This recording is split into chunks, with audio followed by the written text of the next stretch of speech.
Hi everyone, welcome. It's just after 6 o'clock. We've managed to get all the tech working. I'm Dr. Phil Parker, and I'll be introducing my co-hosts Lucy and Fiona in a minute. Let me see if I can just wake them up. They're probably checking their phones to see if we're ready to go. Fiona, are you there? Lucy, are you there? I am. So we got Lucy. Fiona, can you hear us? Excellent. I am. Okay, guys, you guys want to put your Yeah, mids on as well? That would be great. Sorry. Fabulous. So, welcome. I know we're expecting loads of people, and as always, it takes a while to find these things. If Lucy and Fee, if you can send comments to direct people to the right address, because obviously, quite often people do find it tricky to find it, and we'll give people a little chance to get their cup of tea, get on gin and tonic, straight their pooch, whatever it is people do at this time of night. But welcome. So I'll be chatting for a few minutes just to kind of gather as many people as we can.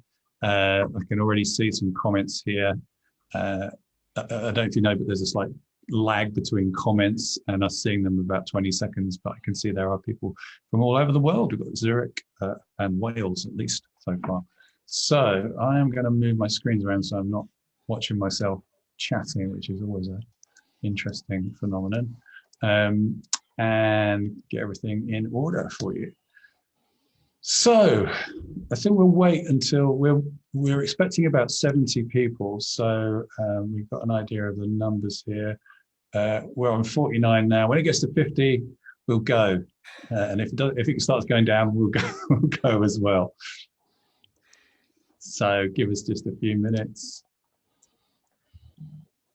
It's gone down to 48. So we're going to start. So, so welcome. As I say, I'm Dr. Phil Parker, and I'll be introducing myself in a minute. But I'm really pleased to, first of all, do this and to have Lucy particularly here, who's the instigator of this. I'm going to get Lucy to introduce herself and tell her story in a minute. But fundamentally, Lucy, I met a few years ago. She was a student of mine, training in these skills. And she was doing a seminar yesterday telling us about her experience with long COVID, that she's had a pretty tough time. And she's going to share that a little bit just to key people in on what it's like. We've also got Fiona, who is waving, excellent. And she is a lightning process practitioner, as is Lucy, as am I. And Fiona is also the research lead and has done the first bit of research we've done, case studies into long COVID. So she's going to be talking about that. So the basic structure of today is we're going to try and keep it relatively brief. Lucy's going to tell a bit about her story. I'm going to talk a bit about lightning process, what it is, why it might be of some use to some people. And then we're going to finish with, and I'm going to give you some skills and tools from that. And then at the end, Fiona is going to briefly cover some of the research, hopefully not too much detail, otherwise we'll all fall asleep. And then there'll be a chance for questions and answers, and that's the plan. So let's begin. So if you have any questions during the course, we may not answer them at right when you leave them, but we'll hopefully cover most of them at the end. Put a Q at the front of your comment, and then it'll be easy for Fiona or Lucy to look through and find it. So just put the letter Q, that will help us out. Any other comments, please pop them down. So let's begin with Lucy. Lucy, do you want to introduce yourself? Tell us a little bit about you and your story. Yeah, of course. So I am, as Phil says, now a lightning process practitioner. My story actually starts 9 years ago now. I did the lightning process for ME and transformed my life back to one that I love using these techniques. But I don't think I saw coming that I would need to use it again for a different health problem to this extent. So let's go back almost a year now in time to that first lockdown, where everyone was running around like headless chickens buying toilet rolls in case there was a run out. And everyone who owns a business was all sitting there going, what do I do? How do I look after my customers? Me and my dad included, we were working every hour, working every evening, knowing that at some point we would have a burnout. But I didn't think mine was going to come as quickly or in this way. I was sitting there one day having a chat with him, and then I felt like everyone's batteries, like my batteries just came out. And instead of them being put back in and recharged, it was like they had been filled with jelly. My whole system felt wrong, like my mind and my body just weren't connecting anymore. And I was sitting there and it felt like having ME again, that brain fog where the world is turning, but you feel like you're in slow motion and nothing's really working. And my chest started going tight and my throat was really sore. And I thought, and I'm sure everyone on this call will agree, that one of their biggest things in life is keeping their family and their loved ones safe. And I thought, if there's any chance this is COVID, I'm going to go and sit upstairs because I don't want to pass this on to someone who's vulnerable, they're over 60, or my 90-year-old gran that we were looking after. I don't want that on my head, and I want everyone to be okay through this. So I said, I'm going to go sit upstairs in my room. Got upstairs and I thought about everything that I would tell my clients to do and everything Phil taught us to do with the lightning process of get rid of anything that makes you remember being poorly. So I got rid of those things of, having a cold, having that comfy hoodie, and put on comfortable, nice, cozy comfies instead that were happy and positive. And even just doing that and changing my bedding, putting those blankets out that I once had as decoration blankets, were going to be my fun isolation blankets. So I made a safe space to have fun and to just enjoy that time and go, right, if this is all it is, I can cope. What a nice thought that would have been if that was as simple as it was. And within 2 hours, I started coughing. And as you guys know, the COVID cough isn't fun.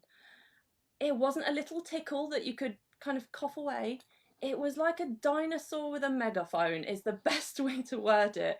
My body rattled from head to toe each time in pain. And I could hear my family at the other end of the house going, oh, that cough, it's so loud.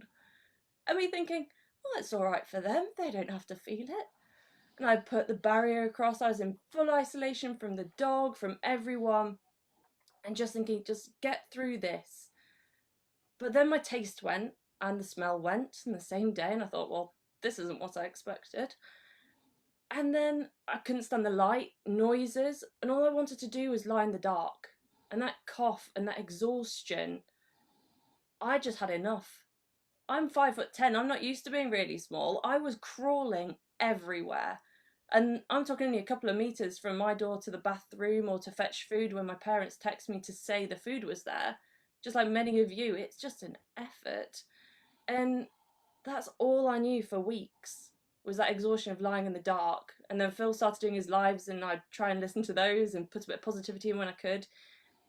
But I had just kind of given up, because every time I did switch the news on or had a conversation with someone, all I kept hearing was the pandemic, hearing other people dying, hearing the numbers were going up, and there was this voice in my head saying, you could be one of them. You could die. You could just become a number in a pandemic. That could be what happens to you. And that was terrifying. And I got to the point, and I know many of you on this call have felt the same because we've had these conversations, that you did think there were days where you weren't going to be there the next day. And I'm not someone who openly talks about things like this, but I had written notes to my family, to my loved ones on the side of my room to say thank you and I loved them, and that I would always be there for them, but not be here because I genuinely didn't think I would be. I'd even written one to the dog, but that is something that anyone who knows me knows I would do, because I genuinely was in that mindset. And then after the weeks had gone by where I could then look at light and start to think, God, I feel ghastly. You know, when you've turned from that point where you're that poorly that you don't care to the point where you care about feeling poorly. When I hit that point, I noticed there's a card in my room that my mum gave me 10 years ago when I had ME that says, always have hope. And I looked at that and I thought, I've looked at that for 10 years. 10 years I've looked at this card, and this is what's going to kill me. And for some reason, I heard Phil and Fiona and Nikki and all the other coaches going, ooh. And I thought, it's probably not the most useful thing to be telling myself that I'm going to die, actually. And I thought, right, I do have a say. I feel well enough, like conscious enough to be aware of my thoughts. And knowing everything I know, you can control that and you have a say in how you feel when you think about something. Like everything every day. And we all have that inner voice, as much as it might sound weird. We all have that voice that tells us what we want to eat or how we feel and think about things. Mine, as you can probably tell, is normally quite positive and quite happy and looks for the optimistic side, and it had got really destructive and negative. I don't say this lightly. I was thinking things, now looking back, of I want to die. I don't want to do this anymore. I've had enough. This cough is going to kill me. If I have to do one more day, just get it over and done with. I have never been in a place like that in my life. It made ME feel like a breeze, in my opinion, because that you're never told you're going to die. In this, you're sat there worrying that it could kill you, and other people are dying around you of something you have. So I just went, right, that stops. And Phil, the first part of the lightning process with the do, I changed everything into our do language, and I made sure every thought, everything that came out my mouth was positive. Even the cough, I made it so every cough is one less cough until I'm better. One less cough until I can go and pick up my dog, I can go play with my family, I can do everything I used to do again. I was even telling myself things like, 1 more minute up here, 1 more minute downstairs. I was playing everything in my head in a positive to stop that negative neurology that had been playing, this weird little voice that I didn't like, back into my voice, and take control of that again. And like even leaving my room for the first time, going down the stairs, that's anxiety wobble of going, I'm leaving my room. Am I infectious? Am I not infectious? Can I hug my dad? It's all I'd wanted to do. And actually being okay with that, because it's a massive change, and it felt so surreal being in a different room around other people. It was so surreal, like being in a car going for the first chest x-rays. I was sat in a car with a seatbelt, I was stationary, the car was moving and the world was moving, and I've been stuck in my little room. And I know so many of you were in the same boat, where you were stuck in one space with your own thoughts, and the rest of the world was turning and you weren't part of it. And when you return to it, it's such a different sensation and feeling. So I did that. I put in a load of gratitude every day, saying, I'm thankful for even the things I couldn't have. So if my dog was crying outside, I was glad she was crying outside, because it meant I could go and pick her up soon. I was grateful for my family being there, even though they couldn't be around me. I was grateful for the smallest of things every day. And then I started using Phil's lives to kind of reconnect with the people that were going to give me that positivity. I was using NLP techniques of the submodality shift, of changing how my lungs were feeling into how I needed them to feel again, and how I wanted them to be, and how I wanted to feel. And I was using all of the LP techniques for even things like relearning how to taste and smell. So, I couldn't taste anything, but I could remember tasting. And I could remember smelling those amazing smells, those fresh air walks in Scotland, the fresh langoustines at my favourite pub next to the sea, and seeing myself doing those things, and the energy that I would need to go on those walks again. And just knowing I was going to, and using these amazing techniques. And the calm was really important for me, because the panic of all those feelings and worries that would come back, you could calm down.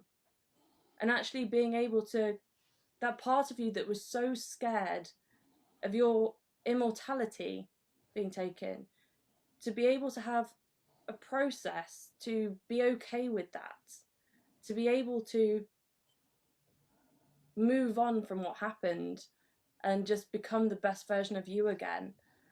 These techniques have just worked so well for me. And now it's not even just for one illness. I've done it twice now in 10 years for different things, and use it in all areas of my life. And it's just shown me the acceptance of what happened, but more importantly, just that mind-body connection, Phil, is so strong and so important to get better, and you do have a say. Brilliant. Thank you so much, Lucy, for sharing that story. I remember when you were talking about it yesterday, for me, it was like, I didn't realize how much you'd been affected by it. That's it's quite a thing. And I'm sure many people listening have had similar experiences. That we've got a number of research projects we're looking at the moment with COVID, and one of the interesting things is that it's so new. There aren't any charities that are really set up for this. There's no research into it because it's so new. And so everyone's kind of stumbling around going, well, what, am I supposed to feel this or not? So what I want to do, thank you very much, Lucy, for that. I want to just introduce myself a little bit, talk about the lightning process. But before I talk about the lightning process, I think it will be really useful. So Lucy's saying, I did these things and I, changed how I thought, and then I felt better. And for many people, there's a question is like, well, does that really work? Is there anything to that? And so I'm going to talk about some of the science that I've come across in my research. I think really explains why that makes a difference. But first of all, a little bit about how I got into this world. So I've got a PhD in health psychology. I'm an osteopath, an Ericksonian hypnotherapist and psychotherapist. I'm a university lecturer, and I designed the lightning process. And you can trace the origin of that back to probably when I was about 21. So I was 21, I was training to be an osteopath, but really what I wanted to do was to be a world famous rock star because I played the guitar and the piano in bands and stuff. And that was what I really wanted to do. But obviously, my mum and dad didn't think it was a good idea. So I had a proper job learning to be an osteopath. And at the age of 21, I severed my left hand. And you may ask how that happened. I often tell people it was something to do with sharks. It was nothing to do with sharks. It was something much more mundane. It was a caravan. We were pushing a caravan, rocking it backwards and forwards because it was stuck. I was pushing on the glass. My hand went through the glass. The people on the other end of the caravan didn't realize and kept on rocking it. And so the whole thing just got absolutely mangled. Luckily, I didn't clip any of the arteries, otherwise it would have been dead pretty quickly. But I did sever a major nerve called the ulnar nerve, which supplies all the muscles of your hand. It's called the musician's nerve because it controls particularly the fine movement of the hand. And so we went to hospital and they said, you really damaged this beyond repair. And I said, well, how long until I can get back to playing the guitar? And they said, well, you'll never play the guitar. So I was like, well, I'd like a second opinion. So I had a second opinion. He said, the surgeon said, you will be left with a useless claw. And I thought, well, that's not right, because it's got to be something else to this, because both my careers, osteopath and being a musician, required using both hands. So I kept on asking. Everybody said, look, having a look at the textbooks and all the evidence out there, you can't recover from this. It's something you do not recover from. You're neurologically old. You just have to live with it. And I kept on asking because I thought there just has to be a different answer. This is too important for me. And eventually I found someone who specialized in the mind-body connection, or psychoneuroimmunology, which is the link between how we use our brain, how that affects our neurology, and how that affects our immune system and our body, our physiology. And she said, I think there's a chance you could recover. And I said, that sounds like a great idea. I'm gonna believe your prognosis and diagnosis. And I ignored everybody else's opinions, and I worked with her. She was a physio, and I did recover my hands so that I can, move my fingers. I did play the piano and guitar around the world in different bands. I even played with Eric Clapton at one point, but that's a whole other story. But what it really interested me in is this whole field of how we deal with really difficult diagnoses, and what power do we have to make a difference to our physiology by the way we use our onboard healing systems. So what I'm going to talk about now is, because some people hear that and go, that sounds a bit nonsense, sounds a bit weird, sounds a bit woo-woo, but actually the research is pretty sound on this. So let me talk you through a few key bits of research, and there are literally thousands and thousands of papers, but here's a few that I really like. First one is by a guy called Benedetti and someone called Luana Collog. It was a very nice lady. And if you're interested in this, if you go to my Mind Body Connection podcasts on YouTube, you can hear me interviewing these people. So they did this study with Parkinson's. Now, many people know about Parkinson's. So you got your tremors. And the reason you get tremors and often stiffness is because there's a lack of a neurotransmitter called dopamine. So there's just not enough to go around. And that's what the cause of Parkinson's is.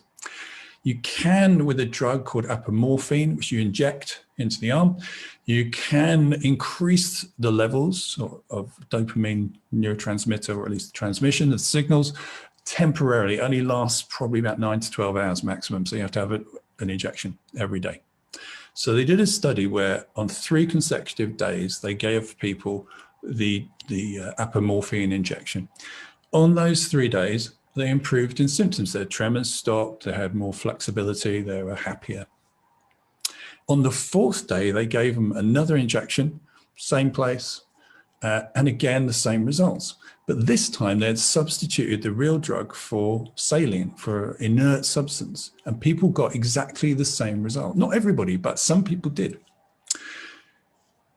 Just so happened on that day, they were doing another study with the same patients, because one of the questions was, did people think they were better or were they better? And on that day, they were doing an operation where they put electrodes into people's brains, which is another way of trying to stimulate the same part of the brain.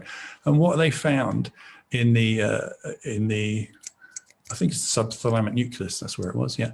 What they found when they put the electrodes in is there was evidence that the body had produced its own dopamine. So what this means is on the day 4, when they've had this dummy injection, this placebo injection, because of the learning that they'd done on the previous 3 days that the injection makes me feel better, somehow that had managed to trigger the production of dopamine, or at least the activation of dopamine receptors in this part of the brain, which they could identify by sticking these electrodes in people's brains. So it's not that they felt better, there was physiological changes in their neurology. Same guy, Benedetti, just does a lot of work in the Alps, and this will interest people who've got breathing issues. And he has this little laboratory at the top of a mountain, and you have to go up in a cable car. And he does lots of studies with athletes. So he has a lot of people who ride bikes, and he takes them up to the mountain, and up there there's less oxygen, so it's more difficult for them to perform because you can't breathe enough oxygen because the air is too thin. So he gets them on the bike, and he measures their breathing rate and their heart rate and sees how long they can go for. And naturally, they can't keep it up. Their endurance is reduced when they're up in this mountain laboratory. Because there's just not enough oxygen. So then he gives them this mask, says, pop the oxygen mask on your head, and they pop it on, they do it again, and now they can perform almost as well as if they're down on sea level. And at the end of the experiment, he shows them the end of the tube is attached to nothing. It's just the same air is coming in, but they think they're getting oxygen, and that allows them to perform better. There's a whole bunch of other stuff they've done around what's called pairing, which is where you take a drug, in this case, an immunosuppressive drug called cyclosporin A, and you drink a really strongly flavored drink. Okay, so you have the drug, the pills, and you have the drink. The drink can, is inert, but it just has a flavor to it. Again, you do that on 3 days, maybe a couple of times a day, so they get really used to the drug and the taste. And on the 4th day, you substitute the real pills with inert pills, and you take the strong smelling drink. And what we find, again, is the same thing. I've done studies where you connect to this particular drug, in the case of cyclosporin, you get a reduction in T cell proliferation. You get all sorts of changes in all sorts of other immune functions that I'm not going to bore you with, but interleukins and all these kind of things. Also, with the same you can do with histamine. And what they're doing basically is they're conditioning a response. So they're saying when you take this and this stinky drink, your brain starts to connect these two events together. So much so that when you just have the drink itself, it changes your physiological response. So we've got real changes in basophils, white blood cells, T cells that you would expect if they're taking the drug, but on the 4th day, they don't take the drug. It's just the result of their conditioned experience. Another interesting thing, which is worth mentioning, is a lot of people used to think that placebos were only working because people were being fooled. So people have been deceived into thinking, like in the studies I've just talked about, they thought they were getting the real drug or the oxygen through the mask or the real pill. And that's what caused the results. But there's some more recent studies by Ted Kapchek and a lovely lady called Carol Locher, who have been looking at what happens if you give people a placebo and you tell them it's a placebo. You say, I'm going to give you this pill, it doesn't contain anything at all. What happens then? Now, your rational mind would go, well, nothing would happen, of course, but actually it's not true. And particularly the way Locher's done is if you take the pill, which is placebo, and you say to them, the reason this will work for you is because, and you tell them some of the studies I've just told you about, that there is evidence that we can train our brain to create immune responses by believing this pill will make a difference. then it turns out that if you take what's called an open label placebo, which is when you know it's not a real pill, you know it's inert, you will still get the results that are as strong as if you were deceived into taking a placebo. And they particularly looked at this whole idea of rationale. If you can explain to someone why this will make a difference, it makes a difference. There's all sorts of interesting stuff. Again, if you check out those podcasts, I had an interview with Irving Kirsch, who is the guy behind the idea of response expectancy, which is what you expect to happen in your physiology does happen. So if you think a pill will make you better, it will. And also the evil twin of placebo, which you may have heard about, called nocebo, which is if you take a pill and you think it's going to make you worse, you can actually get side effects from taking an inert pill.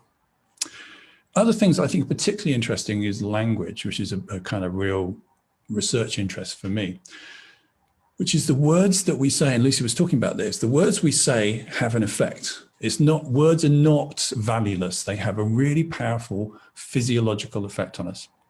So let me give you some examples. So they did a study where they took people and put them in a brain scanner to see the activity of the brain. And they gave them a set of words, and some of them random, like grocery words like avocado or cucumber, and some of them were about pain. So they mixed them up randomly. If you got a random grocery word, not much was to be seen in your brain. If you got the word pain or something related to pain, you would see a lighting up of the areas which are considered to process those pain kind of signals. So we can see that words have value the way the brain processes them. So a word related to symptoms will have more of a chance of you becoming more aware of that symptom, or possibly even producing that symptom. They found that if you give people a cream, which is again a placebo cream, so you give them, first of all, you give them something to irritate their skin, then you put the cream on. If you say, this cream will make that much better, then you'll get an improvement in the skin and even a decrease in the temperature of the skin, so the inflammation will reduce. If you take the same cream and you say this will actually make it more irritable, exactly the opposite happens. You get an increase in skin temperature and redness, and also a change in the basophil activity of the skin cells. So there's lots of stuff going on as a result, in this case, of just what you say. The words that you say have an effect. There's done some really interesting studies on fractures. So if someone has a fracture and you say, this is a green stick fracture, then people will go, well, that sounds quite serious. I think I need some, probably have it put in plaster cast. If you say, oh, it's just a crack in the bone, then they'll go, well, it's probably okay. I probably don't need a plaster cast. And so there's a change in what they expect in terms of treatment and how long it will take to get better. If you say you've got a fracture, that's the worst thing you could say. So the quality of the words make a difference. And there's also some really interesting stuff around, it's quite astonishing really, around pupil dilation and constriction. So we know when we go into a light room, our pupils constrict, and when we need to see more, our pupils open up so get more light in. If you use words like you've got words that relate to day, so you say, oh, what about what a lovely sunny day we had last week. Just saying that, you'll see a response in the pupils as if there's light. And the same if you talk about night, you'll see a response in the pupils. So our body is constantly considering the effect of language on how it should be. And finally, the last thing I want to talk about in this little section, as I say, this is a rapid kind of run through loads and loads of bits of research, is the importance of where we're putting our brain. So what thoughts we're having. So some really interesting, nice studies by Delgado and Spear, where they ask people to think about a really nice, kind, happy time. And as they go back to that time, they then can measure a change in their stress response. And we'll be talking about stress in a minute. And they find there's a decrease in the amount of stress you produce when you're, the amount of cortisol you produce when you're stressed. If you first of all get into a calm state, that's not surprising, of course, but this is research that confirms this. Also, nice work by Davidson on prolonged or experienced meditators. There's a change in certain areas of the brain, particularly insula, and also a change in immune function. So we're seeing again a shift and a connection between, if you're good at relaxing, this will make a difference to how well your immune system works. And then a really nice study worth looking into by Ellen Langer, where she took people into a monastery, and the monastery was decked out as if it was the 1950s. And these guys were teenagers in the 1950s, and they measured them before and after. And I found by really immersing themselves in this 1950s experience, there was a change in their function for the better. They appeared to be younger, their eyesight improved and their hearing improved. Interestingly, she didn't publish that at the time. I think she did it in the 70s because it was such a controversial study that people would go, you're just talking nonsense. But now this has been replicated in lots of different places. So just as a starting point, the link between what you think, what you hear, what you say to yourself, and how that can have an effect on your physiology in both a positive and a negative way is really quite well established. One of the things the lightning process looks at is how can we harness that? Because if you're a researcher, and there may be some researchers on the call, I see there's a few questions coming through, I'm just going to get them up. If you're a researcher, when you do research, you want to eliminate the placebo effect as much as you can. You want to eliminate these what's called non-specific factors, because it becomes very statistically difficult to prove that what you're doing has made a difference.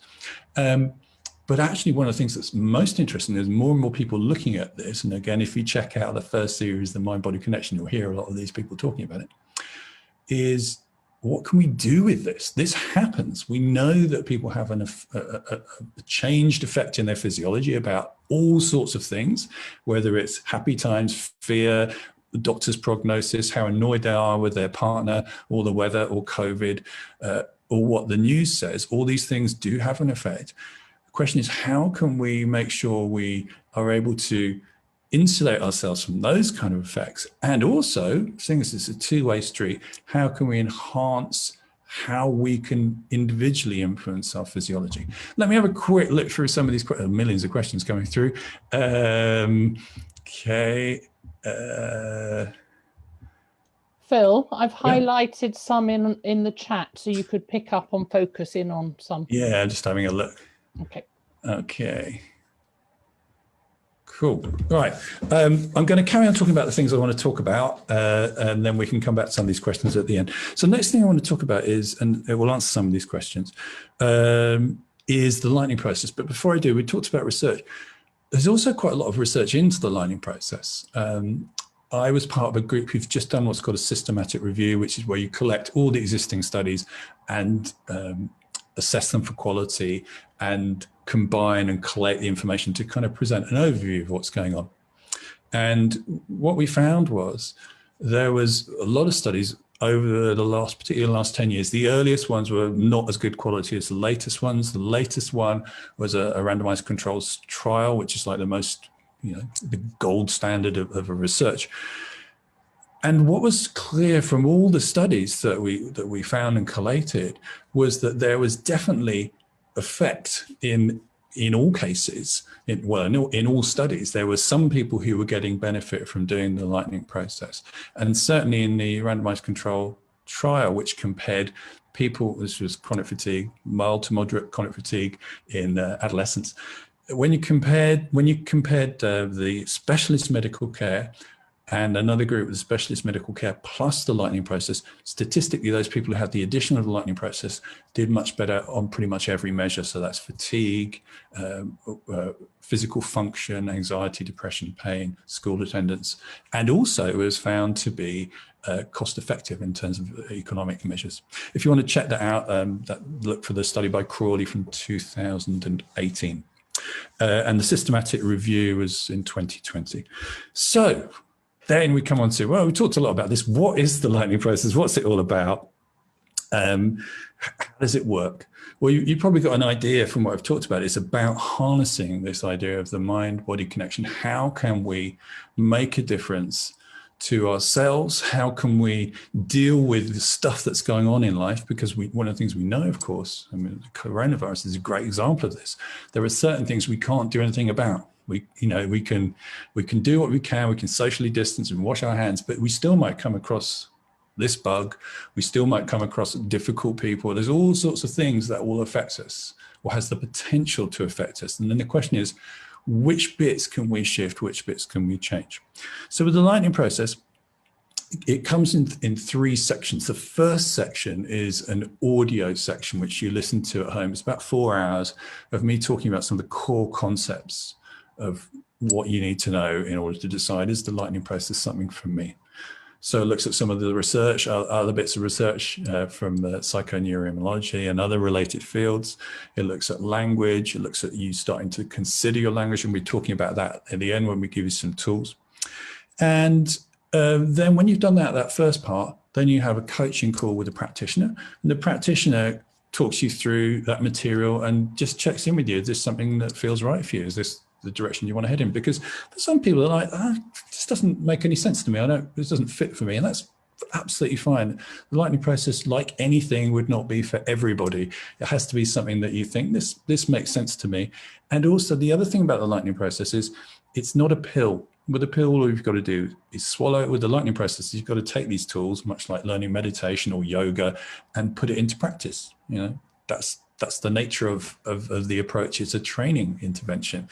You are the person that has the most influence over the way this system works, your brain-body system.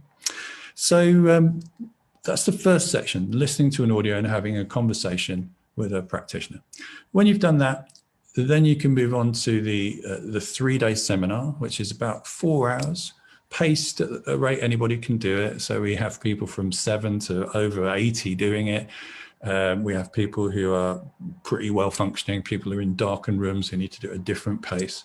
But basically, over 3 days, you learn the core elements of the process. And then finally, the third phase, which is we recognize with any training program, there's going to be a point where it's like, oh, yeah, that makes sense, or I don't know how to apply it in this way. So the final stage is supporting you after the course, after the seminar, and putting the tools into practice. So that's all structured so that you get three or plus hours of individual, supportive, focused coaching, helping you to put the tools into practice. So that's the kind of basic structure of what we do. The next question is, okay, so what do you learn? And that's really divided into two things. The first thing is we talk about stuff, we educate, we teach, we discuss about some of these things. So like psychoneuroimmunology, how does that work? What's the evidence for that? What is the chronic stress response? So we know what stress is. Well, you think we know what stress is. We think stress is emotional stress. Stress is much more complex than that. Stress is the load on our body, what our body's having to deal with. So that includes, viral load, sunburn, what we've been eating, what's our environment like, all those things, what are our relationships like? They all produce a load on our body, and different people have different responses to those events. Short-term stress is fine. It's not really a problem. The body's well designed for dealing with it. When that becomes a long-term thing, that's when we get into trouble, because the body is not designed to be under long-term stress. And as Lucy was saying right at the top, she knew that she was burning the candle at both ends, and probably she was going to get away with it. But it gets to a tipping point when your body just goes and collapses. And certainly when you've had a viral infection, as many people have on the call, that is a massive load on your body. And sometimes the body collapses underneath that. And then the question is, right, how do we break out of this cycle? How do we break out of this cycle where, I've had the acute section of the illness, I should now be bouncing back. Why am I not? And that's where the early research into the lightning process started when I designed it, was looking at why do some people recover from something and other people not? What's the difference? Can we help people to identify what's getting in the way of them going through that natural cycle? Because what should happen, as we all know, we have a cold, we get better. That there's a natural progression to that. There's a proper healing system that goes on where we run through all the stages of inflammation, infection, recovery. And what we're noticing is that some people get stuck in that. So why is that? And is there anything you can do or we can do to help you to break out of that cycle? We also look particularly at the power of language. And again, Lucy was talking about this. The language of medicine is very interesting. The kind of things that people say, like, oh, you won't get better from this, like with my arm, or oh, this takes a long time to get over, or even the name long COVID. It's not a very attractive name. So those kind of things, but probably even more importantly is the conversations we have in our head. We probably have a lot of conversations I mean, everybody does have conversations in your head. The question is, as Marcus Aurelius, the great Roman orator, says, the question is, what quality are those thoughts? Because you can predict what's going to happen as a result of the quality of your thoughts. If your thoughts are all about trouble, problem, difficulty, endlessness of this problem, that's not going to have a very useful effect on your immune system. It's a completely reasonable conversation to have, absolutely. But the question is it useful for you? Is it increasing your immune health or decreasing it? Then we move on to the second section. So that's the kind of conceptual ideas. And the second thing is, okay, so what would you do about it? And Lucy was talking a bit about this. So fundamentally what you do is you start to be almost like a detective. You start to go, right, well, what am I doing with my brain? Where am I pointing it? You know, are my thoughts, you know, if Lucy's there writing Post-it notes to her mum saying, it's so nice knowing you, bye, you know, all that kind of stuff. That's not a great place to be for her or her mum and dad. So checking in with what are your conversations, even, you know, hearing your dog crying outside the door and thinking, oh, I wish I could be with that doggy. That's not, it's completely reasonable, but it's not going to be a very helpful conversation to have. So looking at you know, where are we putting our energy in ways that is not doing our health any good, that we might be able to do something about in a very kind and compassionate way. So spotting that and then learning how to pause those thoughts, to interrupt those thoughts, and then shifting and saying, well, if I'm going to be using my brain to think, which we all do all the time, what about if I started thinking thoughts that are encouraging, that are kind to myself, that have a chance of stimulating some of these interesting responses that research showed that I talked about, that can improve my immune system, that can improve my oxygenation. What if I could take a role where I started to be, we call it a coaching role. So a coach, and you probably have these kind of conversations where you talk to somebody and you feel better just by talking to them. Think, they've made me realize there is light at the end of the tunnel, or maybe there's some stuff I can do. Maybe if I do meditate every morning, maybe if I do a little exercise, walk down there, those steps and back again, that would be good. And they'll check in with me tomorrow to make sure I'm okay. All those things are really, really valuable. One of the things we teach in the lightning process is how can you start taking that role for yourself so that you can have those internal conversations that are encouraging, that are supportive, that are compassionate, that see you as what you could achieve. And then the final thing we do is we also look at, okay, if the guy strapping on his oxygen mask in the mountain laboratory somehow is able to imagine he's getting oxygen and cycle further, how can we get that? How can we utilize whatever that is? Because he's not getting more oxygen. That's not what is allowing him to go further. It's he's thinking he's getting more oxygen. He's imagining the machine naturally will be delivering oxygen.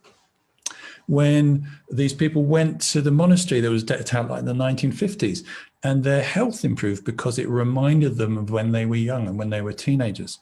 When somebody takes themselves back to a nice beach memory, somehow their cortisol response to stress is reduced. So we start teaching you how you can activate memories that will help you to get into a much better, healthier physiological state. And I'll be talking about that in just a minute. So that's a kind of basic overview. There's loads more we could say. I'm going to say the seminar itself takes about 4 hours every day. The whole process is about 18 hours if you include the follow-up and pre-course stuff. So there's lots of stuff that I'm kind of scooting over very, very quickly, but hopefully will give you a little bit of an idea. What I'm going to do is I'm going to pass you over to Fiona, Fiona, are you happy to just talk maybe 5 minutes about the research that you've done? I'm going to look through the questions and answers, and then when I come back, I will do a little bit more, giving you some skills and also answer some of these questions. It's difficult to answer questions and talk at the same time, read questions and talk at the same time. So that makes sense. All right. So Fee, I'm going to pass it over to you. Yeah. Hi everyone, lovely to be with you this evening. It started off with us with working with long COVID that we had a GP approach us saying she didn't know really where to send some of her clients. So her patients were being, some were going to neurologists, some going to cardio, it depended on the doctor where someone possibly went. And she asked if we could do anything and would like a couple of her patients to see us. So we did, I ran a course with a couple of people that were asked to do this by their GP. And I'd just like to share these two people. It's a very, very small pilot study, but it was about these two people, two women in their 50s. So again, not a diverse population. But if I can just share with you some of the results, I think you'll find those very interesting. So the first person was a 59-year-old, had the standard diagnosed symptoms at that stage. This was back last year in March when she was diagnosed: fatigue, breathlessness, impaired concentration, etc. And similarly, the second person. And what we did was we asked them to complete some forms before, during, and after LP, and then following up a few months later. So T1 is before they took the LP training. T2 is 2 weeks after. T3 is a month after, and T4 is 3 months after. Now this scale here is one that is Warwick and Edinburgh mental well-being scale. So this looks at how people are in their lives, how they're managing their day-to-day existence. And as you can see, the figures there, the bit to really be aware of is that in normal life, when this is used throughout health service to look at how people improve, if someone gets a 3-point change, then it's considered to be meaningful change.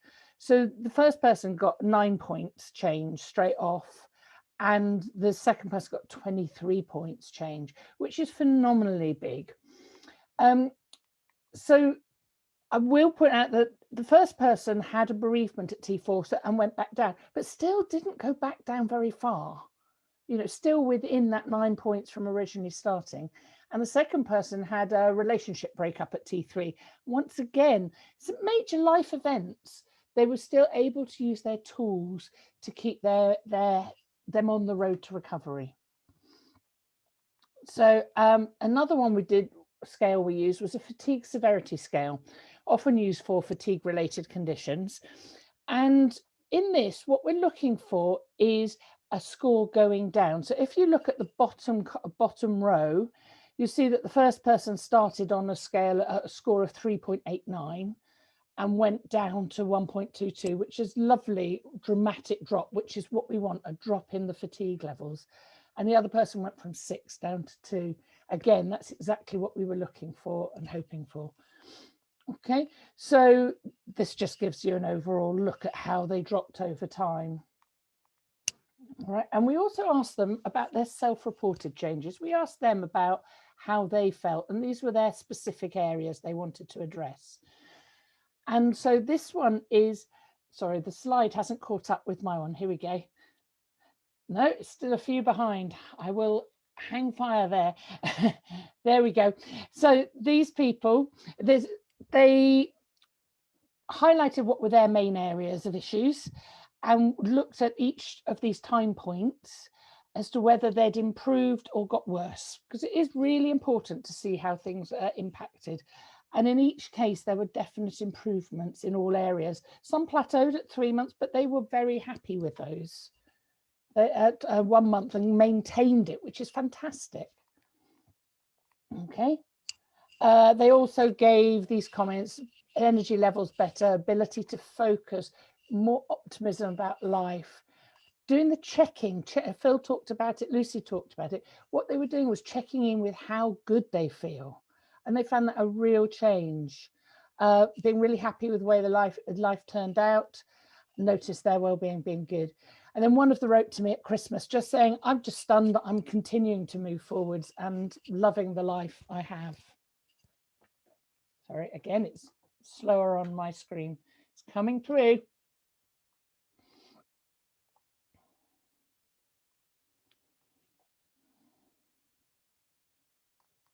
All right, so they all got changes. They maintained those changes, and some of them were being referred elsewhere. Some of them cancelled those. They decided that actually they had what they needed. So things like the woman who had burning skin, actually that just stopped. So she didn't need to be sent on to the neurologist. We do need to be cautious. It is only a small scale, but we have lots of anecdotal evidence. So, there's lots of people that all the practitioners have seen, but this is the only one we collected data for at this point. Okay. In these cases, it was of benefit. Okay. There you go, Phil. I'll hand back to you. Quick race through. Very good. Thank you very much. So do you want to stop sharing your screen for a sec? Yes, I will. Oh, that was a race. Thank you for that, Fee. It's a good job to go through such research very quickly. So I'd like to finish. There's a couple of questions that I need to answer. One was talking about stress, which I'm going to talk about in a little bit anyway. If you had a lot of stress over time, can the lightning process really fix it? Well, interestingly, it's not the lightning process that fixes it. It gives you the tools so you can rewire your neurology. And we see a lot of people with, say, PTSD, which is a classic example of long-term, established trauma, who resolve it. Sometimes you need extra approaches as well. Luckily, of course, all lightning process practitioners have a whole range of skills around dealing with trauma as well, so they can focus on that if needs be. So hopefully that answers that question. The rest, I think we've generally answered. So I just want to talk about a couple of things before we finish that are takeaways, so you can go, well, that might be useful for me. First thing I want to talk about is neuroplasticity. That slide working for you? Wave for me, Lucy, if it is. Yeah, cool. Okay, so neuroplasticity, this is something I created about 10 years ago as an animation on YouTube, and it was the world's most watched YouTube video on neuroplasticity for a while. But basically, it's a description of neuroplasticity. Neuro meaning nervous system, plasticity, how things change, how they shape, like plasticine. Here we have a set of neurons, which is kind of the wiring of the brain, if you want to think about it. Signals, electrical signals run down them. So here we have the red one. There's going to be a little signal popping down. Here it comes. And in this case, it jumps to the orange neuron. The gap in between the red and the orange and the green one is called a synapse. And neurotransmitters, I'm sure you've heard about, carry these signals across. So in this case, say we got one that goes from the red to the orange. Now, let's say the orange is worrying about your health or getting stressed, or possibly even signals to the immune system or the musculature or the mucous membranes of your lungs, okay? Now, if we keep on sending signals down that pathway, then the brain, this is where neuroplasticity comes in, the brain says, okay, if you're going to do that a lot, I will make that easier for you. A bit like predictive text on your phone. If you keep on typing the same words, it starts to suggest that that's probably the word you're trying to type. So when you do these first few letters. And so an interesting thing happens. Watch the screen. As a result of continuing to trigger this set of pathways, there's a physical change in how that synapse works and is shaped. So the architecture of the brain changes at a very microscopic level, cellular level. So now we can see the green has moved further away. It's much more difficult to get the signal down the green now, and it's much easier to get the signal down the orange pathway. Let's say the green pathway is the pathway to calm, relaxation, recovery, optimism, those kind of things. Good neurological function or good physiological function. Then we can see that neuroplasticity has been troublesome for us now because it's now much easier to trigger the orange pathway than the green pathway. But actually, neuroplasticity doesn't care either way. Neuroplasticity is just a process. And it relies on that basic message, which is the more you use the pathway, the stronger and more dominant it becomes. So if we decide, and this is what Lucy was talking about, she was like, I'm going to be positive about everything. I'm going to see how I can recover. I'm going to think nice thoughts. I'm going to be kind to myself. I'm going to breathe. I'm going to meditate. I'm going to do everything I can to get the signals going down the green pathway. It's a bit tricky because, of course, there's a longer distance to go. So it's not going to feel very natural to start with. because your default has now become the orange pathway. But if you keep on pushing those signals down through the green pathway, because neuroplasticity is always on, again, watch the slide, this happens. The green one now comes racing back in, and the synapse now prefers a signal traveling towards the green and the orange. And what's interesting about neuroplasticity is it happens all the time. It's constantly remodeling our brain depending on use. So we used to think you can't teach an old dog new tricks. Now we know you can. Now we know this is what the brain does. And neuroplasticity is always, always on. Linked to neuroplasticity, this concept of which pathways are you triggering is this, which is the studies I talked about when they put people in a scanner and they said the word pain or the word avocado.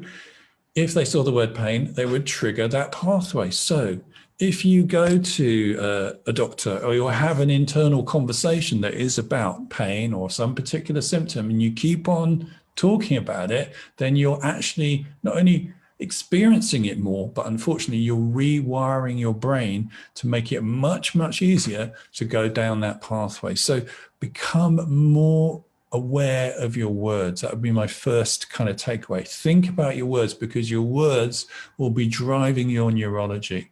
And it doesn't cost anything to change your words. It doesn't cost any extra time, any extra energy. You just need to be aware. One of the things I'd recommend to you is notice how much of the day are you talking to yourself or others about symptoms, about difficulties, issues, problems. Because each time you do that, it's again, as I say, it's a completely reasonable thing to do. It's the kind of thing we would all do, but we've learned that that's not a useful thing to do. If you're going to be talking about your health, you want to be talking about what you want rather than what you don't want.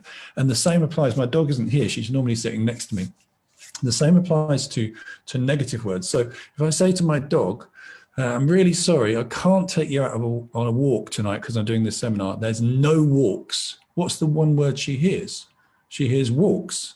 She's like that. Yeah? And our brain's the same. So if we go, oh, I haven't got too much pain today, or my breathing isn't really labored today, or I'm not really short of breath, as I was yesterday, then actually, even in those reports, you're further encouraging that neurology, which will have an effect on your physiology. So instead, we want to be thinking about words in terms of what we do want. So what do we want? So really think about how much of the time you're talking about problems, symptoms, difficulty, which is completely normal and reasonable, but not useful, and think, how can I turn that around? And you'll quite often find, even though this thing has only been bothering you for probably a few months and you didn't have it, a couple of years ago, you'll find that your brain has got stuck into talking about it in terms of problems. And that's one of the things that would be really useful to shift, and relatively easy, something you can do yourself. Very briefly, a little look at physiology. So we talked about the stress response, the acute stress response, which means when a tiger appears or some danger appears, is also called the flight and fight response or the physical emergency response. Channels pretty much all your energy to your limb muscles so you can run away from the tiger. Certain hormones and neurotransmitters and the sympathetic nervous system are triggered. This has an effect on your blood pressure, heart rate, breathing rate, affects your blood sugar levels, and affects your thyroid, and changes your ability to think. So you thinking very, oh, there's a tiger, run, very reflex thinking. Nothing wrong with that, because a tiger, you versus a tiger, is only going to last about 10 seconds. You'll either run away or it will eat you. Those are your two options.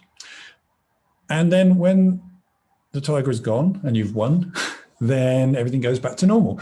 And that's why adrenaline has a half-life of about 15 seconds. Your body's designed to be stressed and then to be unstressed, to get calm again. Problem is, of course, we don't deal with tigers. We deal with long-term viral illnesses, mortgages, university courses, relationships. These things have a much longer term. And so we're constantly re-triggering this stress response. And that's a problem, because messing up with these body systems are so central and pivotal to pretty much everything we do.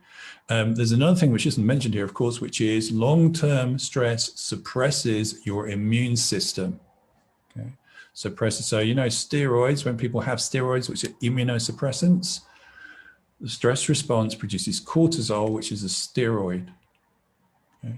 So if you constantly pumping that into your body, you will get immunosuppression in your body. And it's well evidenced by the work of Hans Selle and the general adaptation syndrome and many others as well. So then, final thing, I know we're over time, so if you do need to go and walk the dog, open that bottle of wine, then please do.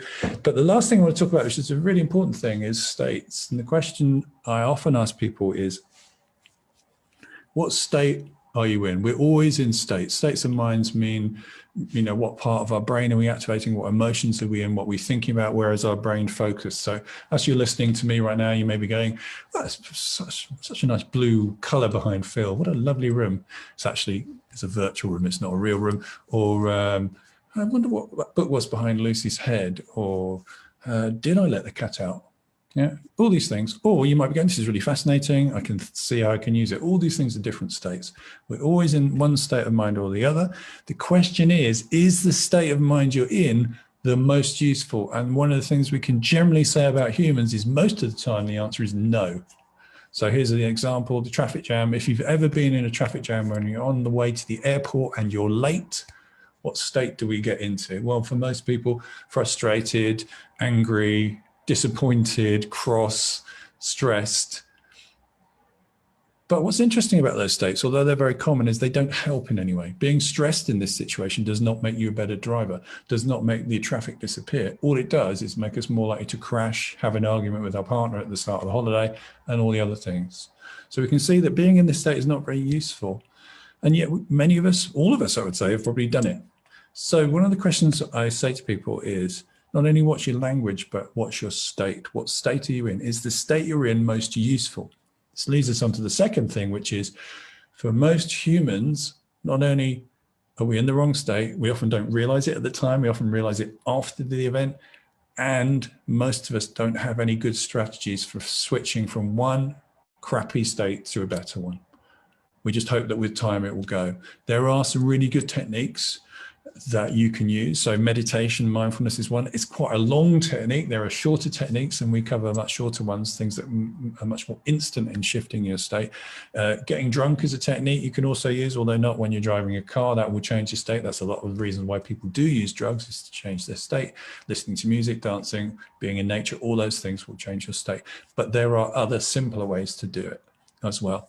So one of the things I would recommend as a kind of final thought is ask yourself, okay, over the last month, what percentage of the time have I been in a great state? And by great, I mean the most useful state for the job at hand. So if you're in a traffic jam, what is a good state? Well, how many people say, I never get enough time to just pause and reflect on how great, how lucky and fortunate I am? Well, being in a traffic jam might be exactly the best time to do that, because there's not much else you can do. So how much of the time have we been in a great state, an optimal state based on what we're doing? And that doesn't mean an okay, average, fine state. It means a really good state where life is good. And for many people, that's not much at the moment, with Corona, with lockdown, with more lockdown, with not seeing the people they care about, all that stuff. A lot of people are in not very good states. And that is, again, not good for our neurophysiology. So check in with yourself and ask yourself, is this a useful state for me? And if it isn't, then do whatever you currently know to change it. It will make a difference.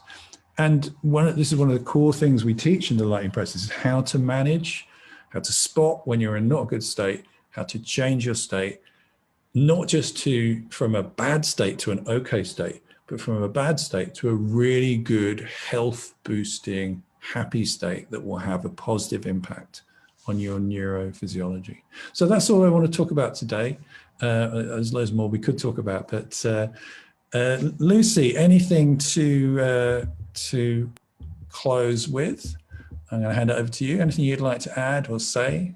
Just a really big thank you for you, really, for explaining a bit more about how the lightning process works and how many tools we can go and fit into our day quite quickly and easily to see change start happening. Great. Well, thank you very much for organising, and really appreciate all you people who've come on tonight. I know some people out there, not feeling fabulously well and staying the course of watching on a screen and chatting to us. We really appreciate your time with it. I hope it's been useful. We're planning to put this up on catch up so people can watch it who couldn't make it or can only watch in 10-minute bursts. You'll be able to see it. And I'm going to see if I can put it on YouTube as well. So thanks very much. I'd like to thank Lucy particularly and for arranging this, Fiona for talking about research, and Fiona hasn't been feeling well today. So thank you particularly very much, Fiona, for being here.